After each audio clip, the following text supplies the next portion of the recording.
Adventures by Leaflight by Moira Caldecott, illustrated by Lynn and Bill Teeple.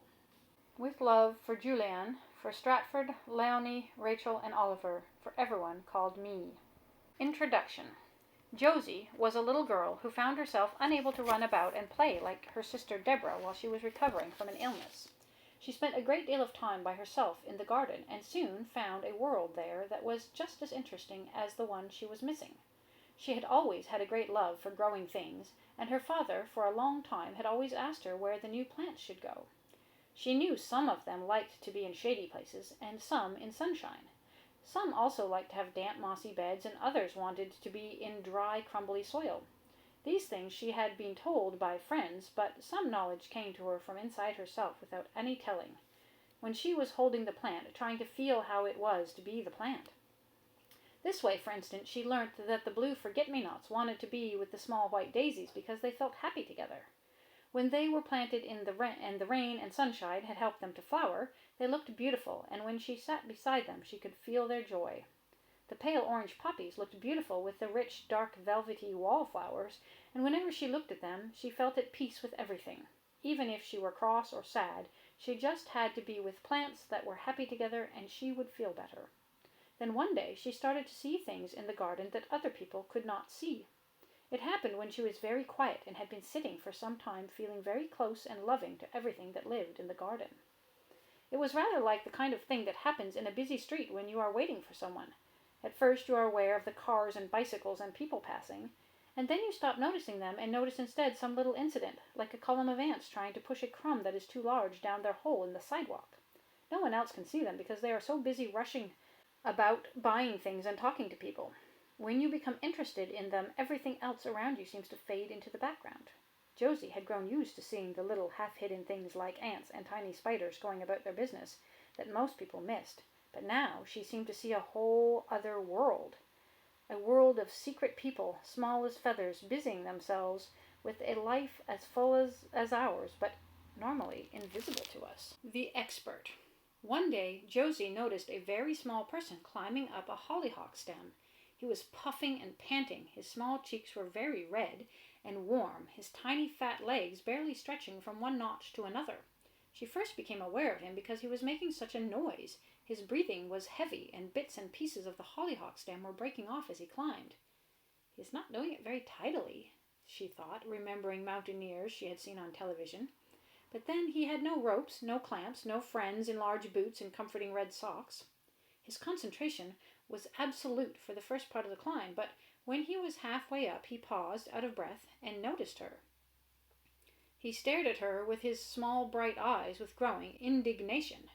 "It's all very well for you," he said, "sitting in your chair with all the time in the world and no worries, but I am a very small person, and this climb is not easy." "I agree," she said. "Does it have to be done in such a hurry? Perhaps if you did it more calmly and planned each move before you made it." "Oh, yes," he lifted his nose. "Full of advice, I notice. You do not have to be anywhere by midday. You will not be in any trouble if you are late." He sat on a flower stem and sulked. She noticed he was damp with effort. "Where do you have to be at midday?" she inquired. "Oh, I have no time to go into all that," he said, with a lordly wave of his pudgy hand and a turning up of his minute nose. But she noticed he still went on sitting, still out of breath. She watched him for a short while with interest, and then looked at the rest of the stem he had to climb. A hollyhock stem looked as tall to him as a factory chimney did to her. It towered above her and all the other flowers in the garden. She sometimes thought of the hollyhock as a rocket that had taken off from the earth, but had become transformed into a plant before it could reach the sky. "I cannot sit here all day, you know," the very small person announced, noticing that her attention had wandered from his small self. "Of course not," she said with understanding. "You must be on your way." "I must be on my way," he said importantly, as though she had not spoken. "Of course," she said. He was standing now, balanced rather uncertainly, she thought, on the flower step he had been resting on a moment before. He looked less hot and bothered, and was ready to resume his efforts to climb the main stem. He looked at her expectantly. Nothing was said. She did not know what more to say, although she would have liked to hold him back a moment longer. She did not want to make him late for his appointment, though she was curious about him. "I'm a very important person, you know," he said, lifting himself up to his full height, "even if I am a bit small compared to you." he added in an undertone so low that she could scarcely hear what he was saying. I'm sure you are, she said encouragingly. He stood still as though he expected something more of her.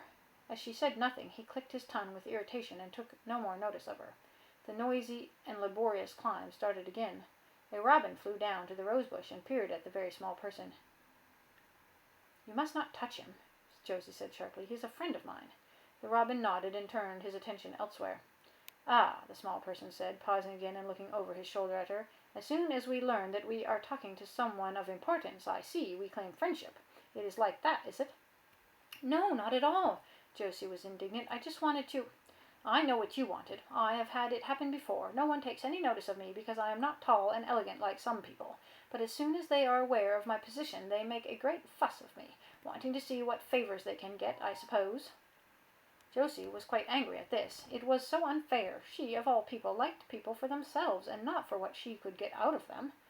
I was trying to protect you, she burst out indignantly. Nonsense, he said. You're the most exasperating person, she cried. Have it your own way. He tossed his head and started to climb again. I do not even know what your position is, she grumbled. Not many humans do, he puffed, continuing to climb. Would you not stop a while and tell me? He looked toward the sun as she would look to her watch. No time, he said shortly. Will you come back? She pleaded. Of course I will come back, he exclaimed. Do you think I live in a hollyhock? There was no answer to that. She watched silently as he finished his climb. As he drew nearer the top and the stem was narrower, she noticed the whole thing swayed with his movement slightly. Anyone looking out from the house would certainly notice the disturbance. She looked over her shoulder anxiously, but there was no one in sight. The windows reflected the sun like mirrors. The kitchen door was slightly ajar, and the interior of the house behind it looked very deep and dark and cool. Strange how dark the inside of a house looked when you were outside in the bright sunlight looking in, and yet when you were inside it seemed light enough. You could read your books quite easily, and people moved about without bumping into things. She had learnt a new word the other day to describe it. Relative. The inside of the house was dark relative to the outside of the house. She was so carried away thinking about the word, she did not notice what exactly had happened to the very small person. He had gone. At first she was afraid he may have fallen, but peer as she might, she could see nothing from where she was that confirmed her fears. She was sure he would have cried out if he had fallen, expecting to be rescued promptly, but there was no sound. The hollyhock had stopped shaking and was standing still and beautiful in the sunlight. She had had many strange experiences in the garden, and it had become a very special place to her. When she looked out of her window, nothing much seemed to be happening except a leaf or two blowing in the wind, or a bird flying about. But when she was in the garden, sitting very quietly, it was as though a film lifted from her eyes. She was aware of the most amazing activity all around her. There were all the expected things, like bees fussing in and out of flowers, butterflies doing ballet in the air, and tiny caterpillars hanging on almost invisible threads from the apple tree, wondering whether to go up or down. But there were also other things happening that her sister Deborah did not seem to notice. Today, as she waited, wondering what had happened to her new friend, she noticed a procession of beautiful people dressed in every possible shade of green, winding in and out of the peony bed. Sometimes she could see them, the sunlight shining on their bright hair and happy faces. Sometimes they disappeared under the leaves, and she could only hear the faint tinkle of their voices. It was a joy procession. She had seen one before in the garden. On certain days of the secret calendar only the earth knew, groups of happy beings would form themselves into little processions and parade through the garden, sometimes singing, sometimes just chattering, but wherever they went and whoever they passed, they left happier and more beautiful than before. A joy to be alive procession, a thank you for the gift of being procession. Josie found herself unable to stop smiling. When they reached the hollyhock, they stopped and surrounded the stem, some of them clambering up onto the lower leaves. They were all looking up expectantly. Josie wondered if they, like herself, were waiting to see the very small person. After a while, some of them joined hands and encircled the stem, leaning against it and trying to make it shake. It took a great many of them to get it moving, but when it finally did, the cheers that went up fairly made her ears tingle. Once they had it moving, it was easier to increase the motion, and the hollyhock was soon rocking backwards and forwards until all the flowers rang like bells. Josie was amused to see a startled bee leave in a hurry, tread air for a while above the scene, and then go off muttering and grumbling to another flower. Not long after this incident, Her little fat friend appeared from a flower, looking untidy and flurried, but definitely triumphant. Josie noticed that it was exactly midday. He was holding something up in his hand above his head. It looked like a hollyhock seed, but as the sunshine fell on it, it seemed to blaze with a kind of glory. As he did this, the people of the procession sent up a cheer. The air was full of happy sounds. Josie found herself laughing and cheering too, though she was not sure what the excitement was about. The very small person looked across at her and grinned and nodded, as much as to say, "You see, I told you I was a very important person." She laughed and waved to him, glad that he was having such a good time. The beautiful beings had stopped shaking the hollyhock and were dancing around it. Magical music was in the air. The little man scrambled back into the flower, carrying the bright object very carefully. Josie heard a flutter by her left ear and turned to find that her friend Jamie had flown down to be with her. "Hello, Jamie," she said. "I'm so glad you have come. I need to know all sorts of things." "As usual," said Jamie, his bright sparrow eyes amused. "I have just seen the most wonderful thing, and it has made me very happy, but I do not really know what it is all about." "Well, what have you seen? There's a lot going on in the garden today. You see that fat little man slithering down the hollyhock stem?" She corrected herself with a laugh, as her friend lost his grip on a leaf stem and slipped to the next notch, his expression startled and comical. He held something out on one of the top flowers, and those people there, she pointed to the dancers, cheered. "Oh, you mean the initiation ceremony," Jamie said in a matter-of-fact voice. "The what?" asked Josie. "Surely you know what an initiation is?" Jamie asked scornfully. "No," said Josie, who was never afraid to own up when she did not know something. After all, who knows everything? She probably knew lots of things Jamie did not know, and she did not look down on him for that. "An initiation," said Jamie, who always enjoyed his role as instructor, "is usually a ceremony for admitting someone into a secret society. In this case, it is the ceremony for admitting a specially chosen seed into the realm of magic." "Tell me about the ceremony," Josie prompted eagerly. "There is much about it that is secret. I am only a sparrow, and I cannot know everything," Jamie said. "But you know much more than most sparrows," wheedled Josie. "True," Jamie said complacently, "but not everything." Josie smiled to herself. He really was a very conceited little bird, but she loved him, and she did not know what she would do without him. "Tell me what you know," she said. "You must have seen the ceremony many times." "Well," Jamie was hesitant. Some of the essentials were not easily expressed in human speech. "First, you have to choose the right seed. Not just any seed will do. That is why they have that little man. He is an expert." "Oh," Josie said, impressed. "An expert. Have you ever noticed," Jamie asked, "that the hollyhock seed looks like the tape spool of a tape recorder?" "Yes, I have," cried Josie in surprise. "And they all fit together in a circle, most neatly, like a whole library of tapes packed away." "That is just what they are," Jamie said. "Recordings of the plant's history. The expert looks through the tapes and chooses those that are most promising for the initiation ceremony."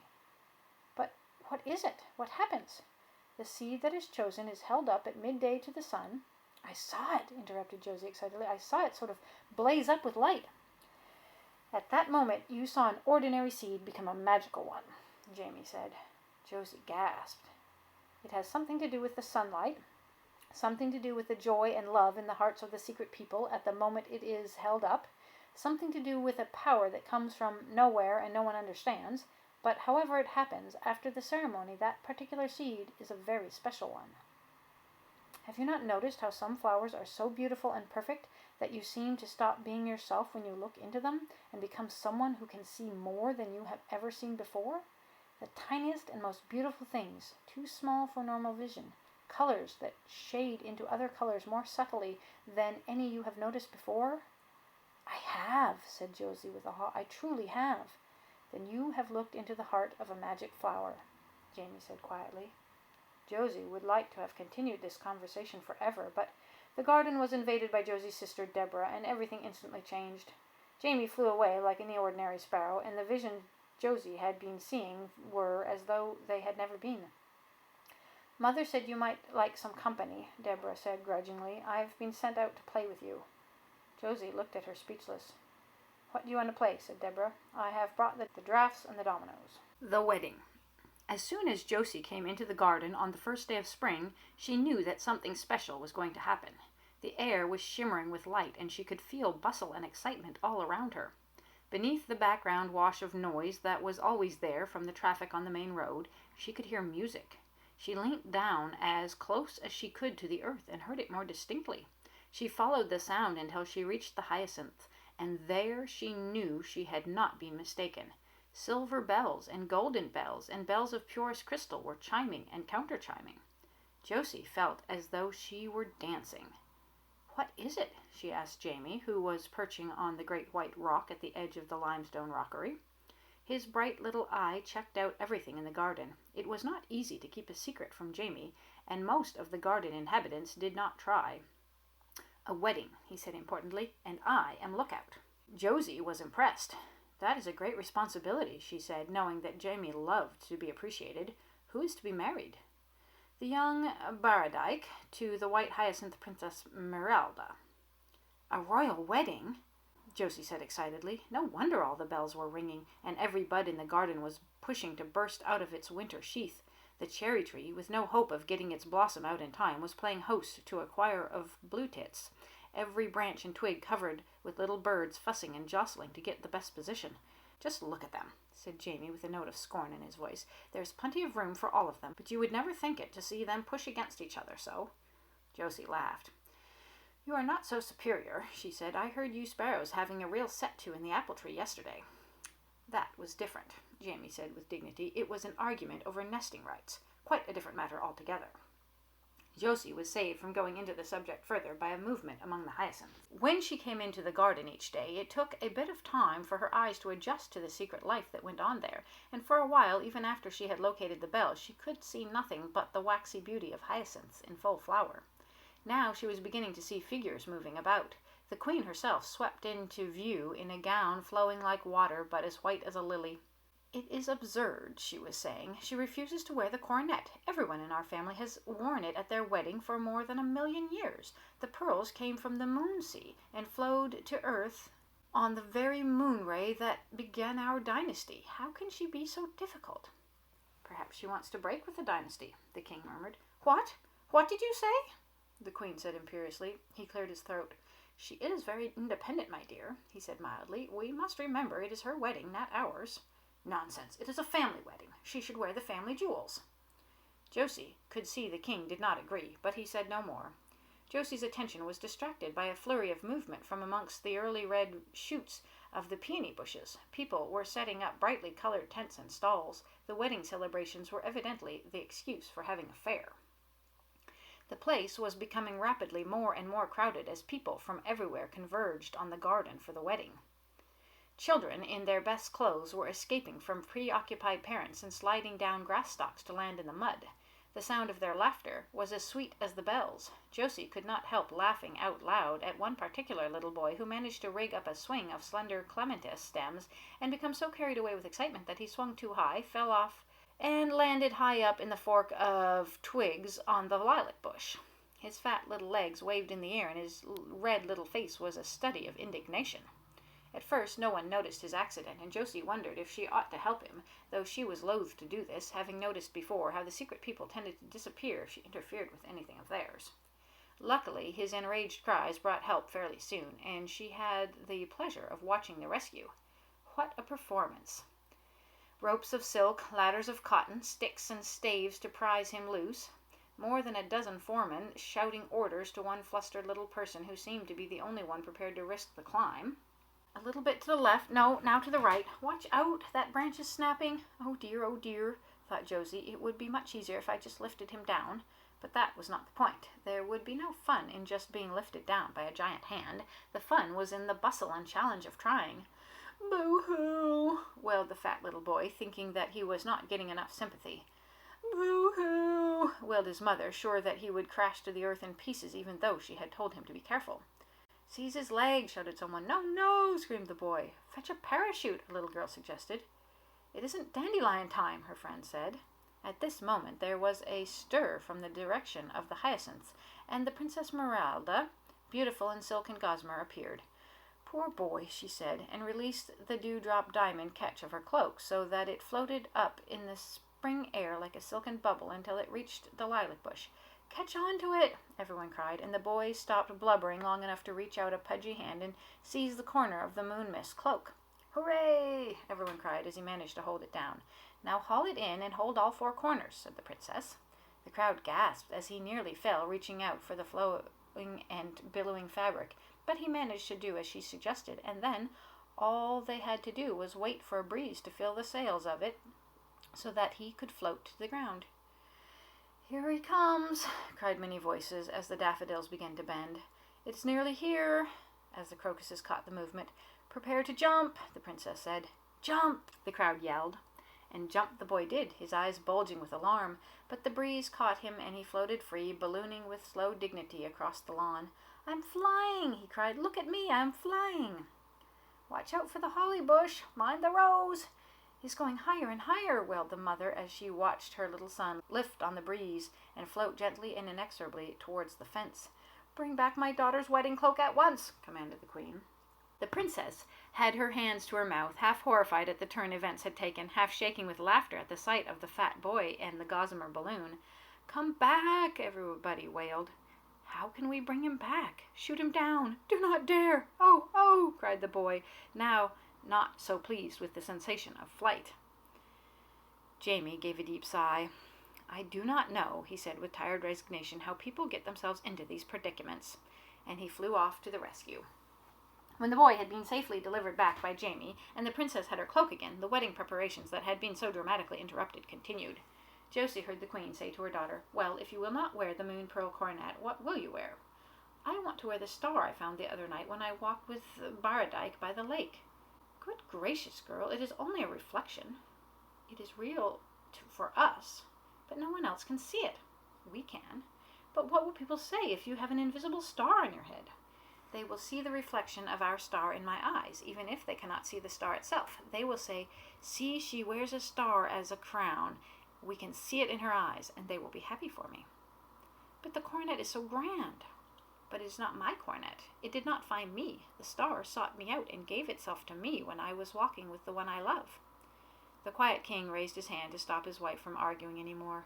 "Remember the columbine seed we found when we were young, my dear?" The queen shut her mouth with a snap and was silent. "What columbine seed, Daddy?" asked the princess eagerly. "The one that looked like an ordinary seed to everyone else, but we pretended it was the egg of the bird of paradise." "That is enough of that," said the queen hastily, flushing slightly. "It was just a bit of nonsense." But there was a softness in her eyes that had not been there before. Everyone needs a secret store of beauty and of strength to draw upon that no one else can touch or spoil. Keep your invisible star, my dear, always, and wear it at your wedding. The princess kissed her father. "I will," she said softly. "Tut," said the queen, and turned upon her heel. She would go and attend to the food. At least, that did not talk back. Josie liked the princess and longed to see Baradike. She asked Jamie about him. "A nice fellow," said Jamie casually. "He's all right." "What do you mean?" Josie cried with irritation. "He must be more than all right if a beautiful and wonderful princess is in love with him." Jamie knocked his beak against the rock he was sitting on to dislodge a crumb of bread that he had been eating, but which had proved too hard and tasteless to swallow. "He does not have feathers," he said, in a voice that suggested this was a sorry state to be in. "Of course not, silly," Josie cried. "You would not expect a hyacinth princess to marry someone with feathers, would you? Why? What's wrong with feathers?" "Why? What's wrong with feathers?" Jamie asked, offended. "Nothing," Josie said hastily. "I mean, nothing is wrong with feathers, nothing at all. Some of my best friends have feathers. It is just that, well, a hyacinth—" All right, do not be so embarrassed. I do know what you mean." Well then, what? "What is he like?" Josie almost shouted. She must have raised her voice far more than she intended, for the people busy about the preparations for the wedding looked up in alarm. On the whole, they took no more notice of her than she did of the background traffic noise that hummed incessantly outside the confines of her garden. She sat very quiet and still for a moment or two, hoping that they would forget her again and return happily to what they were doing. They did. When she was sure it was safe, she whispered to Jamie, "What is he like?" "You will see for yourself at the wedding." "When will it be?" "About noon, I should think," Jamie said. "I hope it will be before I get called in to lunch. I could not bear to miss it." Josie was anxious. She had often missed exciting things by being called in, but today she was lucky. Her mother had an unexpected visitor and was delayed. Josie was amazed at how quickly the apparent chaos of the wedding preparations began to sort out into some kind of order at last. The garden began to be filled with the strange magical leaf light that Josie had sometimes noticed just before something really important started to happen. The fruit trees, with their bulging blossom buds, enclosed the garden protectively. Flowers gave of their perfume, birds and bells made music. The young juniper tree lifted its fans of blue-green branches to form a sheltered canopy for the ceremony. Josie held her breath with the beauty and the suspense of it all. Wherever she looked, the secret people, glowing with their own particular light, were gathered happily together. The rockery of yellow sandstone fairly groaned with the crowd that clambered up the steep cliff sides to win a better view of the princess as she passed. Some even sat on the fleshy leaves of the saxifraga, while others made themselves at home on the cushions of moss. Just before the bride was to appear, there was a hush, and Josie realized just how noisy the garden had been with all the expectant chattering. A curtain of leaves parted, and the princess and her father stepped out. Josie gasped. Never had she seen such beauty. The girl, her eyes shining like stars, her hair flowing like spun gold, walked delicately and gracefully forward. Her dress was embroidered with silver thread so fine a spider's web would have looked coarse to it. It shimmered and glimmered at each step, causing Josie's eyes to play tricks on her. She felt the air itself was shimmering and glimmering all around her, and she a being of light and vapor, capable of mingling with the invited guests. Her heart could have burst with the pleasure of it all. But where was Berodike? She longed to see him. Jamie had told her that he was not a prince. The princess had refused to wed the royal suitors that had been brought to her. Jamie pointed out one or two of the disappointed dukes and counts that were waiting under the juniper tree. Not bad, thought Josie. Berodike must be good indeed to outshine those rich and handsome men. The queen was in purple, and her perfume was so strong it seemed purple too. Determined the moon pearl coronet should have some place in the wedding, she was wearing it herself. But no one looked at it. The princess shone with happiness in such a way that no jewel could ever hope to compete. As they reached the juniper sanctuary, the choir sang crescendo. Berodike moved forward to greet his bride. Josie was astonished to see him, and caught her breath with shock. He was ugly. Ugly. Gnarled and brown and twisted. She was amazed. She looked at the princess's face, and it was alight with love and joy. Forgetting the slow and dignified ritual of the marriage, she left her father's side and ran to her love. Shyly, he held out his arms to her. Shyly, he folded her against himself and lowered his face to rest against her hair. The hyacinth white and moon-thread silver of her gossamer robes flowed around him. She, all of light and mist, seemed to take strength, to root herself in him. They wound together and were one being, he drawing from the earth his strength, and she from the air and the sunlight. Josie felt tears of shame burning her eyes. How could she have thought him ugly? "Josie!" called her mother from the kitchen doorway. As though the light had been switched off, the garden changed, and was as Josie's mother saw it. Tears of disappointment now flowed from Josie's eyes. Desperately, she looked around for something of the recent splendor. Jamie flew up and perched upon the corner of the roof. She met his eye, and, though he did not say anything, she knew he was trying to tell her not to worry. It was all still there. It was just that, temporarily, she could not see it. The magical pig. One day, Josie found a magical pig in the garden.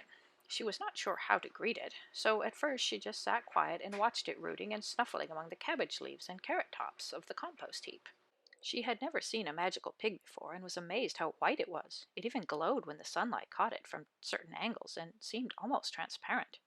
She looked around for Jamie, who knew most things about the garden, but he must have been off somewhere else doing whatever sparrows do at 10 o'clock on a Monday morning. She wondered if it granted wishes. Some magical pigs did. If it did not, she did not want to hurt its feelings by asking if it did, and implying that she thought that it should. If it did, she was in a quandary as to what wish to ask for. She knew that wishes tended to be granted in rather a literal fashion, and sometimes, when you had been given what you asked for, it turned out to be not at all what you wanted. She remembered the time she had seen a wanting bird in the apple tree, and it had led to all kinds of trouble. When Uncle William had been looking for a reliable manager for his shop, she had wished that her friend Boulder, working as a delivery boy, would be promoted to the position. She had forgotten to ask that Boulder would be given the skill to be manager. It was not long before Uncle William's shop had to close.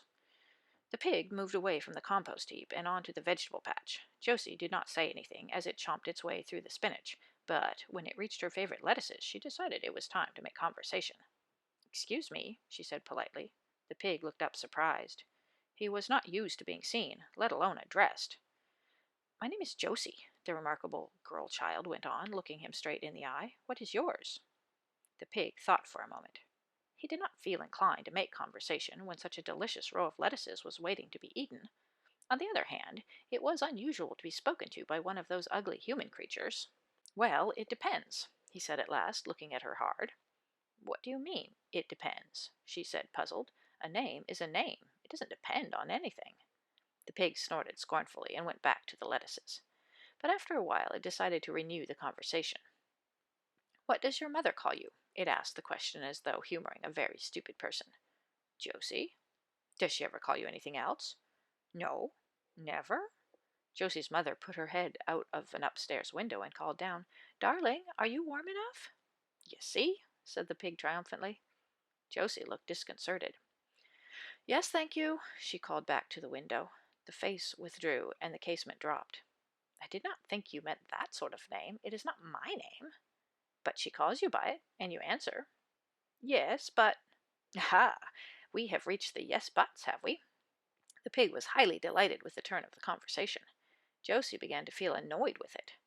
"Does she ever call you anything else? Does your father ever call you anything else?" Josie looked embarrassed. "Come on, out with it," said the pig, seeing her expression. "Well, he sometimes calls me Jumbo." The creature sniggered. "And," he went on relentlessly, "and sometimes Jelly Belly? And Jack-in-the-Box? Junket? Juggernaut?" Josie warmed to her theme, beginning to enjoy the obvious delight of the pig. He was right. She had dozens of names, different ones for every occasion. An aunt even called her poor child, an uncle Josephine. Her most favorite name of all was when she was being stroked lovingly by her mother at bedtime. She would kiss her and whisper very softly in her ear, "Go to sleep, my little jewel." But this was precious and private, and she did not tell the pig. She decided she had given enough of her names. It was about time. The pig committed himself to some. "Well," she demanded, "what are yours?" "Let's start with what you are going to call me." "What is your name?" "Oh, no, you do not play the game like that. You have to say a name that you think suits me." Josie looked undecided. "What name did you put to me the instant you saw me?" "Prince Palamore," Josie said instantly. She was surprised at herself. It was a name that had come to her mind when she saw the pig, but she had dismissed it at once as being ridiculous. The pig looked impressed. "Right at once," he said with satisfaction. "You do not mean your name really is Prince Palamore?" "Why not?" "But it is just something I thought of. It is not your name." "How do you know?" "I do not know," Josie said, beginning to get confused and flustered. "Of course you do not," the pig said smugly, "but you do feel, and you felt my name was Prince Palamore when you saw me. Therefore, Prince Palamore it is." "Do other people call you Prince Palamore?" asked Josie suspiciously. "How do I know what they call me? They never speak to me." "But some must do." "Yes, some," Prince Palamore admitted grudgingly. "What do they call you, the ones that talk to you?" "Some say, 'Hey, pig!' Some just make a roaring noise and chase me out of their vegetable gardens. One," and for a moment the pig's face became quite beautiful and gentle, "one called me Nicholas once." "Why?" asked Josie with curiosity. The prince looked at her crossly. "It must have been my name." "But—" "Here we go again," jeered the prince. "Why can't you accept? Why must everything be but? Enjoy me being called Nicholas. I do. Enjoy me being called Prince Palamore. I do. But if everyone was called just anything anyone felt like calling them, there would never be any way of knowing who was being referred to, nor who was being called for dinner." "Well, I suppose, if you must, you can have a kind of working name, which is always the same for practical purposes, like prisoners and soldiers have numbers, but that is a pretty dull thing to stick with all the time. You should be called Josephine when you are dutiful and polite to your aunt, Josie when you are being magical in the garden, Darling when your mother is anxious about you, Geraldine when you want to be a famous model, Anastasia when you fancy being a countess, Esmeralda, Jacinth, Cloris, Rebecca, Jessica, Colette, Beatrice, Emily, Josie cried. Right, said the pig. You are so many different people. Why settle for just one name? But there is a me inside, surely. Josie suddenly sounded worried. I mean, a real me, in spite of all my names, just one me? The pig laughed. Have you ever noticed, no matter what anyone is called, they always call themselves me? Josie looked at him, not sure if she understood him. I mean, names are anything you care to say. Tom and Betty and Ahmed and Sasha and Felicity and Joseph and Sunjay, Maria, Claudette. But the one who looks out upon the world from behind all these faces and all these names is me. Behind their different names, they are the same as me? Josie asked musingly. When you next meet a stranger, do not look at him only from the outside using his outside name. Look out through his eyes, feel as he feels. Call him me. The garden had gone very quiet. She looked at the pig, and for a few moments she seemed to be inside the pig looking out. She saw herself, Josie, through his eyes, her long hair in plaits, her nose pink from too much sun, her eyes questioning. The lettuce leaves were enormous and lush beside her. The smell of them was driving her wild. She could restrain herself no longer, but hungrily started muzzling amongst them, ripping them off with her sharp teeth and munching them up. Delicious, she thought. I must come to this garden again. The water lily. Josie had been sitting out in the heat of the summer garden for some hours and had dozed off. She woke with a jerk to find the air full of floating seeds, their silken parachutes and translucent wings shining in the sunlight. Were all the secret people on the move? Flotillas of airborne beings passed her by. She cried, suddenly afraid that she would be left alone. Come back! Come back! Her voice became more anxious as she realized the extent of the exodus. Do not worry, Jamie said from the cherry tree. They will not go far. They are just enjoying themselves. Josie looked again and saw that this was true. The people had no look of leaving or of parting on their faces. They were full of smiles and fun, curving and diving in the warm currents of air, looping and turning, gliding past each other with little cries of merriment. I will race you to the runner beans, one cried. To the marrow patch. Josie saw a boy lose the breeze and plummet rather suddenly to land in the marsh reeds that grew beside the pond. She was anxious that he might be in trouble. But she need not have worried. He had found an extremely small frog and had mounted him as though he were a horse. She laughed to see his efforts to make the frog leave the reeds and carry him to open ground on the lawn. The frog was very young, not long past tadpole stage, and had been taught to keep close to the cool, damp environs of his home. The more the boy tried to turn him to the lawn, the deeper the little frog burrowed into the reeds. Josie held her breath when they finally reached the warm, flat stone at the edge of the pool, the boy's face red with effort, and the frog's green as usual and unflurried. What now? It seemed inevitable to Josie that the frog would plunge into the water, but the boy on his back could not see it. He was distracted by a friend passing by on a wind-borne thread, calling cheekily out to him as he disappeared behind the cornflowers. Ride him, cowboy! Too late, the cowboy realized the frog's intention. He tried to slither off the slippery sides, but lost his balance. As the little frog leapt for the water that was home, comfort, and security to him, the boy fell off and landed with a plop and a splash in the lake where the Princess Merelda had found her star. Oh no, said Josie, and called to Jamie for help. Jamie was nowhere in sight. He is always doing that, thought Josie irritably. Something would catch his eye in a neighboring garden, and he would be off without a word to her, sometimes in the middle of a conversation. By the time she had approached as near as she dared to the pond, she feared the boy would be drowned. But the little creature could swim, and, after the first shock of cold water had passed, he seemed to be enjoying himself. He struck out with quite a passable breaststroke for the water lily that grew near the middle. His steed was nowhere in sight, but he had evidently decided that the game was over anyway, and there were a great many other wonderful things to do. The water lily must have opened up while Josie was asleep, because she could have sworn it was still a bud when she had come out into the garden. A pity she had missed it. She had spent hours watching buds, trying to catch them in the movement of opening, but somehow they always managed to do it when she blinked or turned away for a moment. One day she promised herself she would see it happen. One day. On reaching the lily, the boy pulled himself up on the outermost petal, shaking himself as Josie had seen dogs shake themselves to get the water out of his hair. His eyes had the eager, mischievous look of a boy about to embark on a daring adventure, but his clothes were clinging to his body, making him look to Josie even smaller and more vulnerable than he did before. Boldly he stepped forward, and then hesitated. The petals of the water lily rose very steeply in front of him, like the walls of a white crystal palace. Dare he? Josie rather hoped he would. He did. Another few steps, and he was standing at the entrance, dwarfed by tall, flanking walls of petal. He leaned forward and peeped cautiously into the flower. Josie decided to do what the magical pig had told her to do. See with the eyes of someone else. She thought herself into the boy's body and tried to see the adventure from his point of view. It worked. Almost immediately she felt herself as small as he was, peering with curiosity and astonishment at the incredible depths of glowing white before her. She could not see into the heart of the flower because petal after petal obscured the way, but she had such a longing to explore it that she could hold herself back no longer. She stepped forward on the dazzling white floor and followed the path to the left, turning always with the curve of the flower so that she spiraled clockwise, sunwise, deeper and deeper into the center.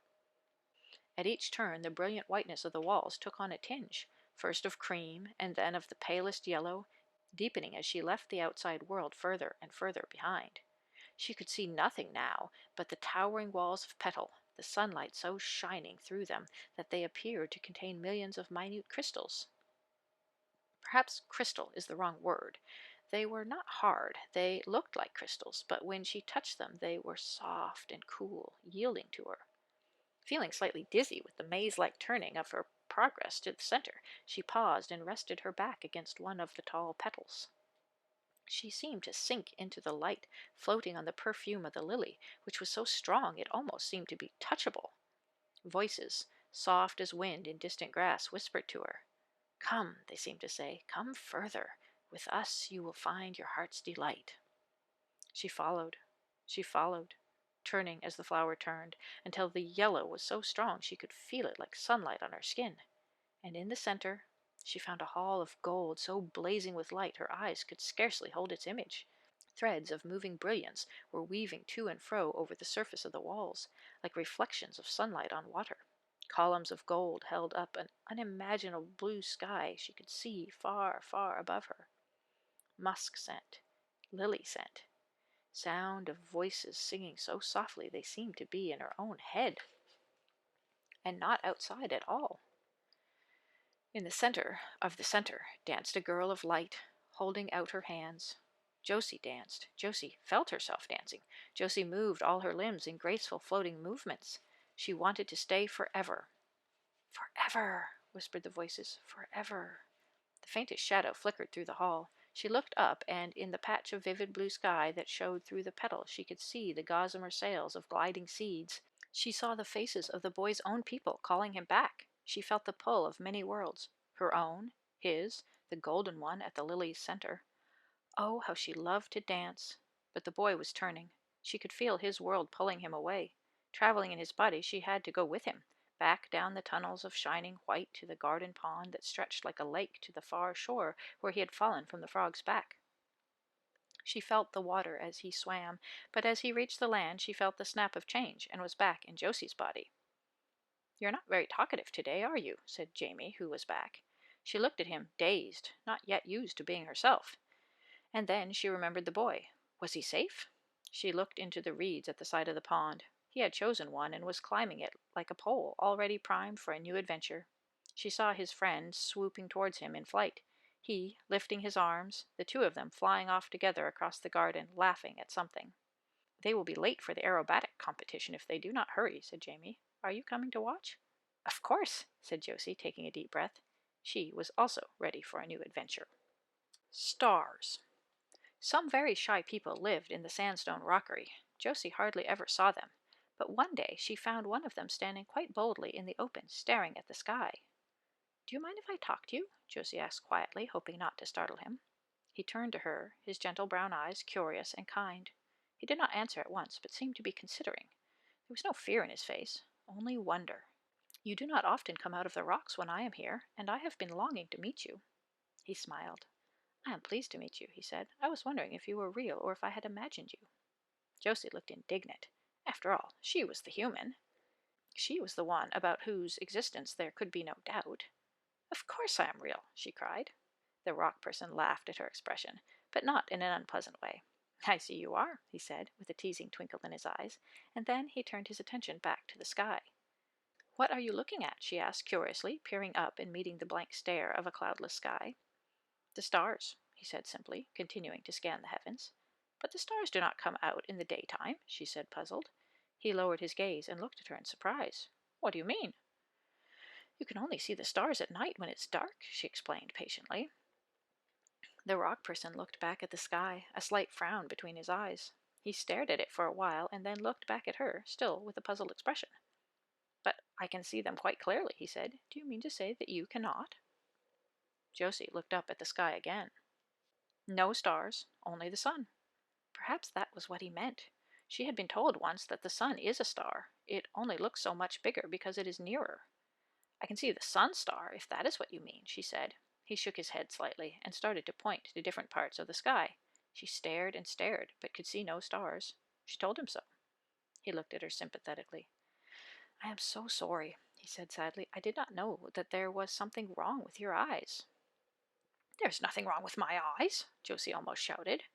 There are no stars there. But I can see them perfectly clearly, the young man declared, and looking at him, she knew that he was not lying. She began to feel a little foolish. She should have known by now not to close her mind to any suggestion from the secret people, no matter how incredible it seemed. If he could see stars, there must be stars there to see. She looked again. Still no stars. She stared and stared into the high and apparently empty sky. She began to feel the presence of stars, though she still could not see them. It was as though the atmosphere of her planet was a thin veil of blue, a curtain drawn against the magnificence of the universe. She was in a closed room, but if she could only draw the curtain, she would see the billion trillion points of light that made her sky so beautiful at night. Whether it was the strain of staring so hard, or whether it was that the veil was becoming less thick, she could have sworn, for a moment, for a flash, she caught the tiny hint of a spark. She blinked and looked at the place again. It was still there. Very faint, but unmistakably a star. I can see one, she cried excitedly. There it is. The young man smiled, happy that she was beginning to see. If you remember, they are always there, he said, even when you cannot see them. Sometimes you will catch a glimpse, even with your kind of eyes. He did not say this in a patronizing way, though she knew people who would have done so. He was just stating a fact. Jamie threw down with a whir. What are you up to? He asked. Looking at the stars, said Josie, pleased to be able to show off so soon her new discovery. What are stars? Said Jamie blankly. Josie was staggered. She did not know where to begin. How could he not know what stars were? But then she remembered that he always went to sleep when the sun went down, so probably stars were not very often part of his experience. Have you never seen them at night, those bright little things in the sky? Oh, those, said Jamie the Sparrow. You mean pilot lights? Josie looked at the young man, astonished. He grinned, nodded goodbye, ducked under a rock, and disappeared into one of the caverns inside the rockery. He was leaving her to explain things to Jamie. They are not pilot lights, she said indignantly. They're stars. Oh, well, said Jamie, tossing his head. Have it your own way. But my mother told me they were pilot lights. He spotted a bit of grain and flew down into the grass to snatch it up. Josie was feeling slightly irritated. The conversation was not going at all as she had wanted. How could she tell Jamie the wonderful thing she had just discovered about stars when he did not seem the least interested in finding out about it? He had not even asked the right question. Bother. She looked up at the sky again, where she had seen the star. Sadly, it was gone. No, it has not gone, she corrected herself. It is still there, but I cannot see it. Even on cloudy days, she thought, even in the pouring rain, when there are black clouds and plenty of thunder and lightning, even when it is snowing, the stars are still there, unaffected by any of it. She felt quite awed by the thought of it. She wished she could share the adventure of knowing it with Jamie. She took a deep breath. Jamie, she said firmly, look up at the sky. Concentrate. See if you can see a pilot light now. Jamie looked at her as though she were mad. He glanced up at the sky and then suddenly flew up and pounced in mid-air on an insect that was flying by. No, Jamie, Josie cried with frustration. Not insects, stars. Jamie settled again to digest his insect. What for? He said. I do not need pilot lights now. I can see where I am going. Josie clicked her tongue with irritation. I know you do not need to see them now, but do you not want to see them? Why? She threw up her hands. Just because, she said helplessly. Because what? Because it is exciting to see things, to discover things, to find out more about everything. It makes it more interesting to be alive. All right, said Jamie. Where are those pilot lights then? Relieved, Josie pointed up at the sky beyond the insects and the floating motes of dust, beyond the top of the tallest pear tree, and even beyond the spire of the church. Look, she cried triumphantly. The blue sky was full of stars. She could see them. They were much fainter than they were at night, but they were unmistakably there. She was seeing through the curtain to the unimaginable realms beyond. Sorry, said Jamie. I have no time now. I have to see a worm about my dinner. And he flew off. Sparrows, thought Josie. Crystal gazing. Have you ever tried crystal gazing? A blue person said to Josie. I cannot say that I have, said Josie, puzzled. Good gracious, the blue person sounded shocked. How do you know what is going to happen next? I do not, said Josie, wondering what the point of knowing what was going to happen next was, when knowing what was happening at the moment filled up all her time. Besides, would it not spoil the surprise? I wonder why you did not have leaves, the person continued, looking critically at Josie. Sometimes these people can be very impertinent, Josie thought. It was not her fault that she did not have leaves. What have leaves to do with it? She said aloud, trying not to sound annoyed. Everything, my dear, everything. If you do not have leaves, you cannot catch raindrops or dewdrops, and if you cannot catch raindrops and dewdrops, you do not have a crystal to gaze into. Oh, said Josie. My leaves, said the blue person confidently, are the best in the whole garden for catching drops. Josie looked at the plant she was living in. It was a lupin, and indeed the leaves were almost like green hands cupped to catch water. It had rained not long before she had come into the garden this day, and there were quite a few completely spherical, very large and clear drops of water resting in the centers of the lupin leaves. The poppy leaves had silver drops too, but not as large as the lupins. How do you tell what is going to happen next? The lupin person looked pleased that she had made an impression on Josie. You stare into the drop until it shows you what is going to happen next, she said. Do you want to try? Josie was always curious about new experiences, so she said at once that she would. We will have to use one of the taller leaves, the blue person said. I see you are rather large. I'm not large, thought Josie. She is rather small. They found a leaf that was within reach of Josie, and the blue person showed her how to gaze. As far as Josie could tell, it consisted of staring into a spherical drop of water. At first she saw nothing but water, and was about to give up, when she noticed that she could see almost the whole garden in miniature, curving round in the most amazing way. There were tall white reeds she always thought of as ghost reeds on the lily pond, the plush rose bush, the honeysuckle over the broken swing, even the apple tree. I saw, she cried. I can see the whole garden in this one drop of water. The lupin person smiled. Of course, she said, but what else do you notice? Surely that is enough, cried Josie. To see the whole garden, normally she had to turn her head from side to side, and here it was all held neatly in one place for her. She caught herself chuckling, wondering how small the secret people would be if the apple tree was as tiny as it appeared to be in the drop. It is not a laughing matter, the blue person said. Crystal gazing is a most serious occupation. Look, look, she cried. Spider Child is about to catch her first fly. Josie's eyes had grown accustomed to the very small scale of the image in the raindrop, and could see quite clearly the fly about to land on the web, the mischievous Spider Child watching eagerly. And under the forget-me-nots, Petronella about to sing a song. Petronella was indeed clearing her throat and composing her face for the delivery of a song. Her little brother was stuffing dandelion fluff into his ears to block out the sound. Bother, cried Mr. Jacoby. I have lost my telescope. But Josie could see it in the marrow patch, the Puce boys staring down it the wrong way and complaining that they could not see what they wanted to see.